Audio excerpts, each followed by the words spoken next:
Assalamualaikum warahmatullahi wabarakatuh.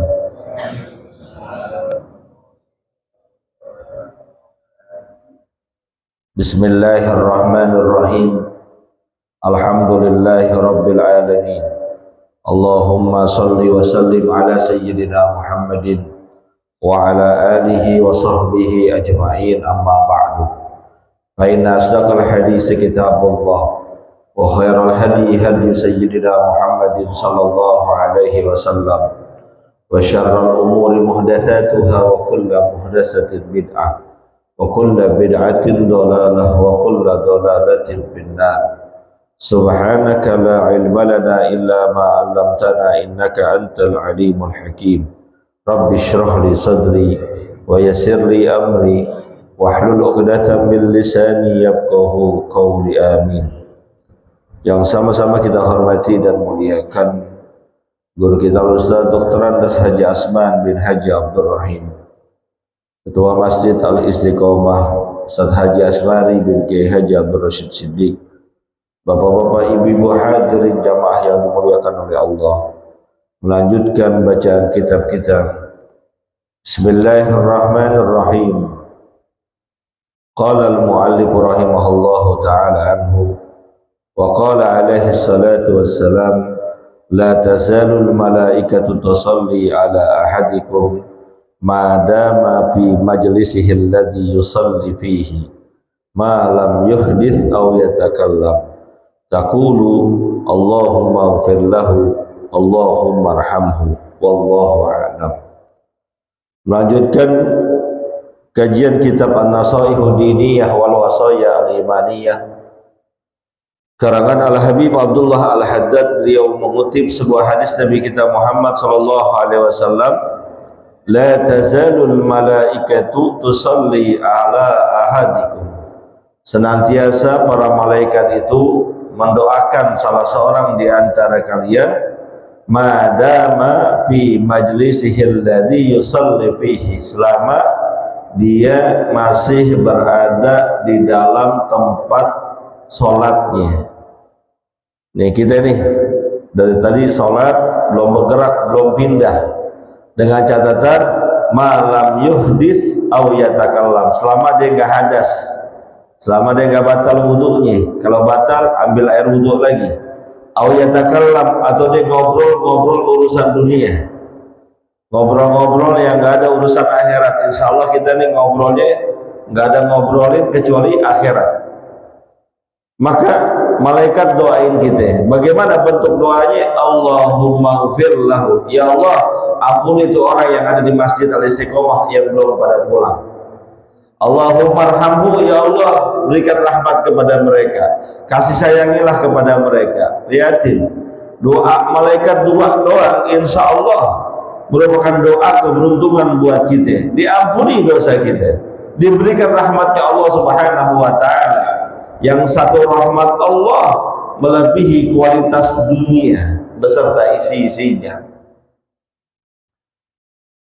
Selanjutnya, wa minal muta'akkadi alladhi yanbaghi al-i'tina'a bihi wal hirsa 'alaihi al-mulazamatu lis-saffil awwal wal mudawamatu 'ala al-wuqufi biha liqaulihi alaihi salatu wassalam.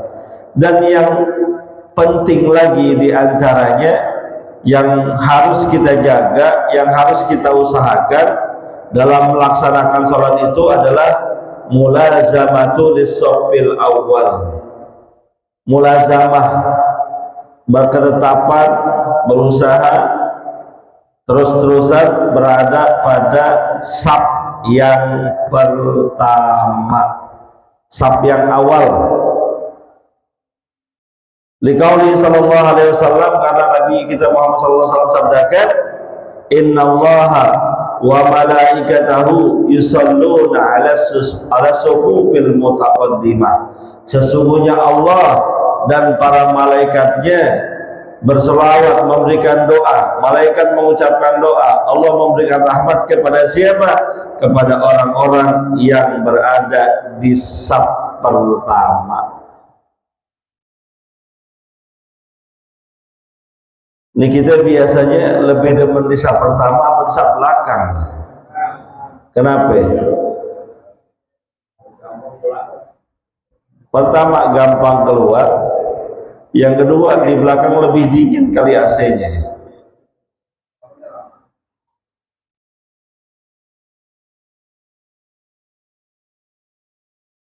Saf pertama itu memang adalah safnya para malaikat.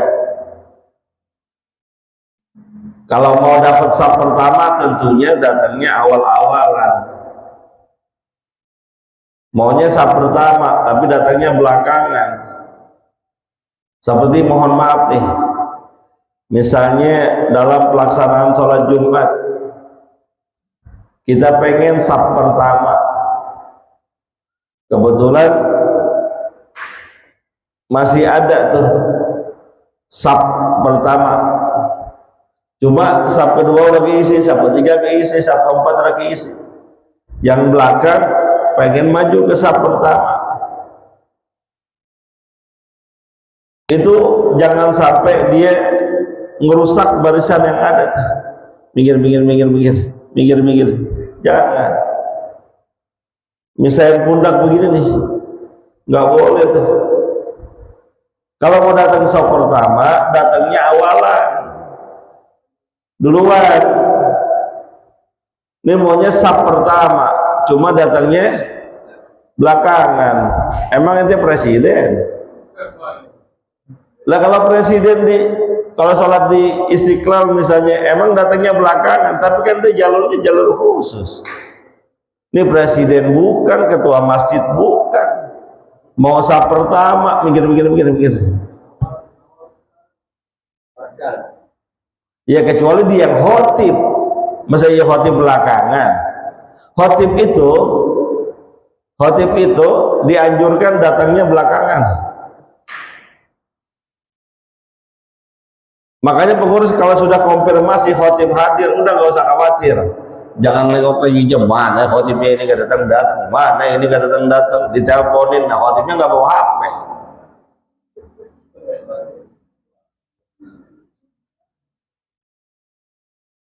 Syukur-syukur ada jalur khusus, tahu-tahu khotibnya muncul. Baik khotib Jumat maupun Idul Fitri ataupun Idul Adha, khotib datang mulai langsung. Jadi kalau bagian pengumuman umumin aja, khotibnya belum datang umumin aja udah. Terus saat pelaksanaan khotibnya nggak datang, gantiin. Makanya standby. Kan di sini ada standby kan. Di mana masjid udah ada standby. Bahkan untuk mengantisipasi, di sini saya belum melihat ada buku teks khutbah Jumat. Kalau ada taruh di sini. Jadi kalau udah terkonfirmasi khotib datang, udah biarin aja. Saat pelaksanaan belum datang, gantiin udah. Caranya, makanya ada buku khotib Jumat, baca. Buku khotib Jumat yang sudah ada itu insya Allah cukup rukun dan syaratnya. Nggak banyak rukun dan syarat khutbah. Hamdalah dalam 2 khutbah, sholawat, wasiat takwa, ayat Quran, doa buat kaum muslimin, udah cukup itu aja. Mohon maaf, kita khutbah nih, alhamdulillahirabbil alamin, hamdalah, Allahumma salli wa sallim ala sayyidina Muhammadin, syahadat, wasiat takwa, ittaqullaha haqqa tuqatih. Lalu ayat qala Allah Ta'ala wasari'u ila maghfiratin min rabbikum wa jannatin arduha as-samawati wal ard. Barakallahu li wa lakum bima fihi minal ayati wa dzikril hakim wa taqabbala minni wa minkum tilawatahu innahu huwas samiul alim.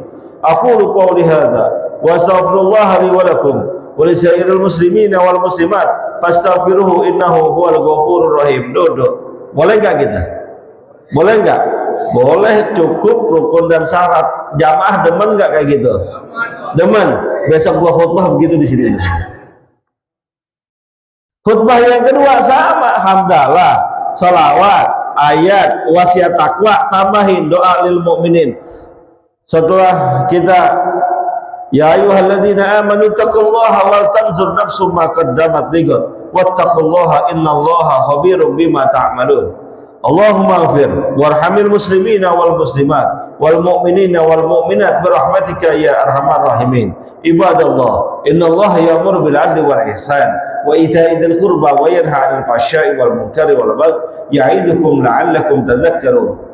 Washkuruhu 'ala ni'amihi yazidkum was'aluhu min fadlihi yu'tikum wa la dzikrullahi akbar. Wallahu ya'lamu bima tasna'un. Aqimus shalah. Selesai. Ada nggak 10 menit? Nggak nyampe 5 menit, beres sudah begitu. Lo mau panjang mau lama, amplopnya udah dilem.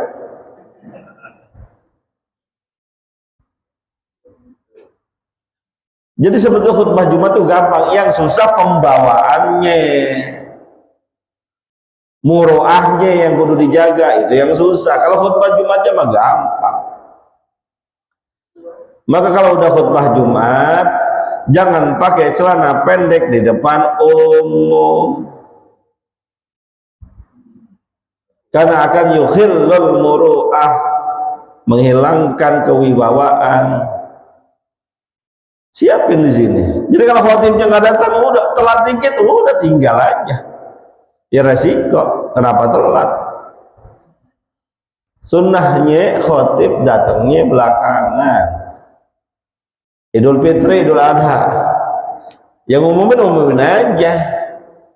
Terkhotib datang mulai langsung Bilal naik, cepat selesai insya Allah.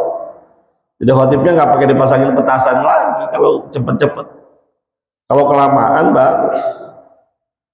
Jadi kalau memang datang belakangan saat pelaksanaan sholat, mau disab ke depan, lihat kondisinya, terutama saat sholat Jumat. Jangan main pihak mikir bisi. Dan yang depan isi duluan. Emang yang paling ramai kan barisan sebelah sini nih. Masjid kita kalau yang bagian depan yang ramai sebelah kiri, bagian belakang yang sebelah kanan. Yang paling ramai. Ternyata malaikat menaungi banget kayaknya di sini. Banyak naungan malaikat di sini. Jadi pada rebutan. Jadi saf yang pertama. Waliqaulihi alaihi salatu wasalam, dan karena dasarnya hadis kita Nabi kita Muhammad sallallahu alaihi wasallam, lau ya'lamun nasu ma fil adani was saffil awal thumma lam yajidu illa ayyastahimu alaihi lastahamu. Kalau orang tahu, manusia tahu keutamaan yang ada pada azan dan saf yang pertama, mereka nggak bisa ngedapetinnya kecuali dengan cara diundi, dikocok. Mereka mau tuh diundi, dikocok. Tuh azan, orang azan tuh fadilahnya utama luar biasa. Pak Ustadz Abdul Muhid azan, masya Allah. Di antaranya setiap yang sholat melandaskan panggilan azan beliau, pahalanya ngalir. Kan beliau yang ngajak-ngajakin, yang ngaruh-ngaruhin, man sanna sunnatan hasanatan falahu ajruha wa ajru man amila biha min ghairi ayyan kusa min ujurihim syai'. Dia yang ngajak-ngajakin. Ayo, kan cuman kita nggak paham aja. Kan beliau bilang ini, ayo pada sholat, ngapa? Itu kalau bahasa Betawinya begitu. Ayo pada sholat, ngapa? Ayo, ini sholat membawa keberuntungan, sini. Ayo, meninggal sholat daripada lu pada tidur. Terus azan subuh kan begitu kalau di bahasa Indonesiain. Bayangkan kalau yang tadi sholat ada 100 orang, ada 100 orang, pahalanya yang paling banyak beliau. Imam juga sama. Kalau tahu keutamaannya, orang rebutan ajan, gua aja dah, gue. Apalagi kalau ajan Jumat, rebutan nggak kalau ajan Jumat di sini? Rebutan nggak? Kenapa rebutan? Ada amplopnya ternyata. Pakai ada amplop nggak sih azan? Ada.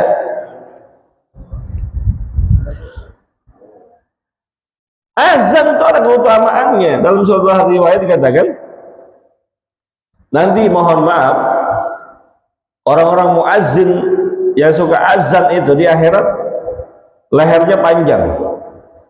Tapi jangan dimaknai secara zohir. Kalau lehernya panjang jelek dong orang lehernya panjang kayak jerapah. Bukan. Dalam artian dia mendapatkan rahmat Allah duluan. Mendapatkan padilah rahmatnya Allah duluan. Karena mereka lah orang-orang yang menyuruh kebaikan. Cuma kadang kita rada ogah suruh aja. Nggak dah lu aja, suara gue jelek. Padahal yang disuruh juga suaranya jelek juga. Memang sunnahnya dianjurkan yang ajan itu yang bagus suaranya supaya menarik orang yang dengar. Ini yang ajan udah subuh-subuh, kakek-kakek lagi pakai batuk lagi. Allahu Akbar, Allahu Akbar. Ada nggak begitu nih? Jangan. Bukan kita nggak izinin orang tua azan, tahu diri, suara udah nggak kuat. Kecuali emang udah nggak ada orang lagi. Kalau masih ada yang muda, masih ada yang segar, dia disuruh azan. Maka kenapa yang disuruh oleh Rasulullah SAW mengumandangkan azan itu diantaranya adalah Bilal? Karena huwa anda sautan. Bilal bin Rabah itu suaranya lembut, merdu, nyaring. Saat itu kan nggak ada mikrofon, nggak ada amplifier, nggak ada corong, nggak ada salon. Naik ke atas, makanya masjid-masjid kita zaman dulu ada menaranya untuk azan. Karena kalau semakin tinggi mengumandangkan azannya, jangkauannya semakin jauh. Sekarang nggak perlu pakai corong, pakai mikrofon, amplifier, corong. Kedengeran sampai jarak jauh. Cari yang suaranya bagus, yang lembut, yang enak didengar. Mohon maaf kalau yang ajan kayak Ustadz Abdul Muhid tadi, nenek-nenek jompo juga mau berangkat ya. Wah, ini ajannya enak banget nih, boleh jadi calon mantu nih. Nggak taunya yang ajan udah punya cucu. Semangat orang. Kalau yang ajan kayak tadi udah aki-aki batuk, mohon maaf ya. Kalau bisa memang yang ajan yang mudaan. Tapi kalau nggak ada lagi, ya emang yang datang pertama aki-aki duluan. Azan sudah mulai berkumandang di masjid-masjid lain. Waktu udah masuk, ya udah azan. Yang ada daripada kagak. Ya aki-aki dah nggak apa-apa. Gitu. Kalau tahu tuh keutamaan azan rebutan pada daftar sama Haji Asmari. Saat saya aja dah jadi muazin zuhur, saya jadi muazin asar, saya jadi muazin maghrib, saya muazin isya, saya muazin subuh. Daftar. Ini yang daftar muazin Jumat doang. Bila gak dicantumin ngambek, marah sama ketua. Ada kali? Kalau mau daftar semua muazin, kenapa? Karena keuntungannya bukan dunia. Ya mohon maaf kalau amplop berapa duit sih? Paling sekali azan di sini amplopnya 500.000 paling. Iya, seandainya sekali azan 500.000, cuma itu doang yang ente harapin 2-3 hari habis. Apalagi bulan puasa, lu beli takjil aja udah gocap sekarang, belum beli lauknya segala macam. 2-3 hari selesai. Kalau itu yang jadi tujuan utama, jadi muazin rugi. Tujuannya tujuan akhirat, insya Allah mendatangkan banyak manfaat, keuntungan, termasuk penceramah, termasuk yang ngajarin majlis taklim. Kalau harapannya cuma amplop doang, rugi. Duit mah cepet banget habis zaman sekarang ya. 500.000 bawa ke Tanah Abang cuma dapat dalaman doang. Tapi yang kita cari adalah akhirat, keuntungan akhirat. Dan kata Nabi juga SAW, kalau kamu tahu apa keutamaan yang berada di saf yang pertama nih, barisan yang pertama, dan kalau perlu mendapatkannya harus diundi, dikocok gitu pada rebutan. Saya mau di depan. semuanya mau di depan, tempat terbatas, dah kita kocok siapa yang mau di barisan depan. Sekarang maka nggak pakai dikocok, lu kan pakai peci, lu. Kecuali memang ada beberapa orang yang diperbolehkan bahkan dianjurkan untuk berada di saf belakang karena keperluan-keperluan tertentu. Kalau kita nggak ada keperluan, udah bisa depan-depan, isi yang depan. Insya Allah kalau Nabi yang ngomong begitu ada banyak keutamaan, nggak ragu kita. Malaikat doain, la yusalluna ala sufufil mutaqaddimah. Wabil hadis la yazalu aqwamun yata'akharuna hatta yuakhiruhumullah. Senantiasa satu kaum itu ngebelakangin atau mentakhirkan sholat, nanti di hari kiamat Allah akhirkan juga, Allah belakangin juga mendapatkan rahmat dan surganya Allah. Mengakhirkannya gimana? Pertama, mengakhirkan waktu pelaksanaannya. Ntar aja dah, baru juga jam segini, entar aja, sampai belakang banget. Nanti di akhirat dapat surganya belakangan.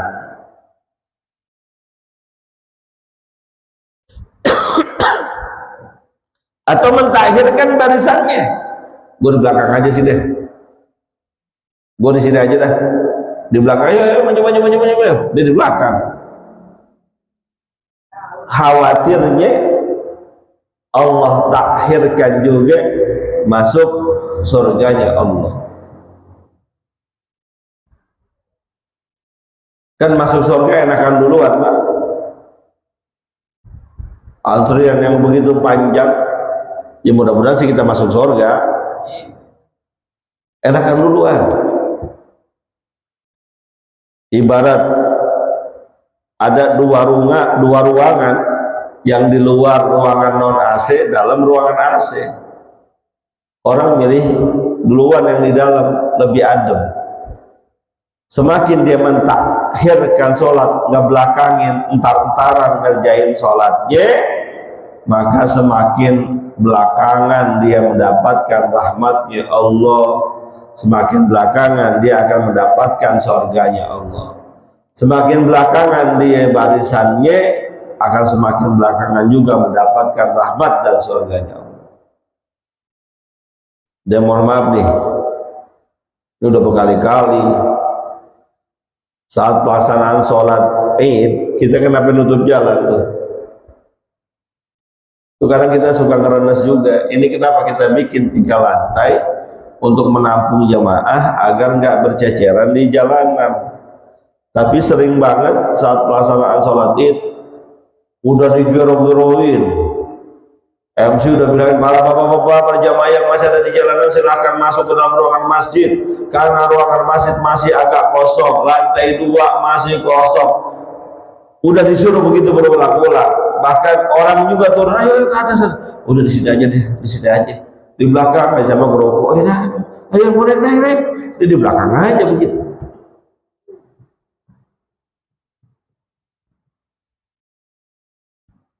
Kenapa pengen di belakang? Kenapa pengen di belakang? Kan kalau utama dalam artian kalau kita sholat di masjid pahalanya beda dengan yang di jalanan. Di masjid ada pahala beritikaf kalau didiatkan. Kalau di jalanan kan enggak. Di jalanan rada panas juga kalau ke senter matahari. Kenapa? Segitu ogahnya masuk masjid. Kecuali memang mohon maaf datangnya udah belakangan. Kalau yang udah datang awal naik sampai ke masjid lantai 3, ini lantai atas di, kalau Idul Fitri, Idul Adha sering nggak kepake kan sayang. kita pengen bangun lantai 3 supaya bisa nampung jemaah di atas. Jarang kepake nih, saya ingat banget jarang kepake. Ayo, capek Pak Ustadz naiknya ke atas. Iya, kalau yang udah rada sepuh udah gak apa-apa di lantai 2, tapi yang muda-muda naik ke lantai 3. Pakai sayang-sayang tempat di atas tuh termasuk bagian yang diwakafkan biar kepake juga wakafnya. Jangan di jalanan. Kalau mau di jalanan sekalian aja cari sholat yang di lapangan, ngambil sunnahnya sekalian, karena dalam berbagai riwayat kita temukan Nabi itu sholat idnya di lapangan, nggak di masjid. Oleh karena itu sebagian pendapat mengatakan lebih afdol sholatnya di lapangan, sholat id, karena menampung jemaah lebih banyak dan bisa menghadirkan perempuan yang lagi haid ataupun nifas. Maka Nabi ngejainya di masjid. Dan saat itu kondisi masjid Nabi nggak besar seperti sekarang. Jadi kalau Masjid Nabawi yang sekarang mah gedenya sealaihim, gede banget itu. Zaman dulu enggak segede itu. Ada riwayat yang mengatakan sekitar 50 sampai 100 meter. Gedenya Masjid Nabi pertama kali. Makanya ngadainnya di lapangan, karena semua orang disuruh keluar. Zaman sekarang lapangan udah sedikit, maka dibikinlah di masjid. Jangan masjid, musola aja bikin. Nah kita kan dulu nih sebelum jadi masjid musola bikin sholat itu. Jadi manfaatkan dengan ibadah yang sama tapi kualitasnya berbeda. Yaitu tadi di masjid masuk baca doa, Allahumma aftah li abwaaba rahmatik, niat i'tikaf, dapat sholat tahiyatul masjid. Kalau di bawah nggak ada dapat tahiyatul masjid, di jalanan nggak ada sholat tahiyatul jalan, cari bab apaan juga nggak ada sholat tahiyatul jalan, nggak ada aja. Nggak ada tahiyatul jalan. Jadi Pak Ustadz, kalau saya sholatnya di jalanan, saya sholat sunnah nggak? Silahkan, tapi niatnya sholat sunnah mutlak. Jangan tahiyatul masjid, salah niat nantinya. Enakan di jalanan Pak Ustadz, adem, rame. Ya terserah lu dah, kalau mau nyari ademnya, mau nyari ramenya, yang penting kita udah siapin tempatnya, manfaatnya. Wallahu alam bisawab. Ada yang nanya nggak? Nggak kan?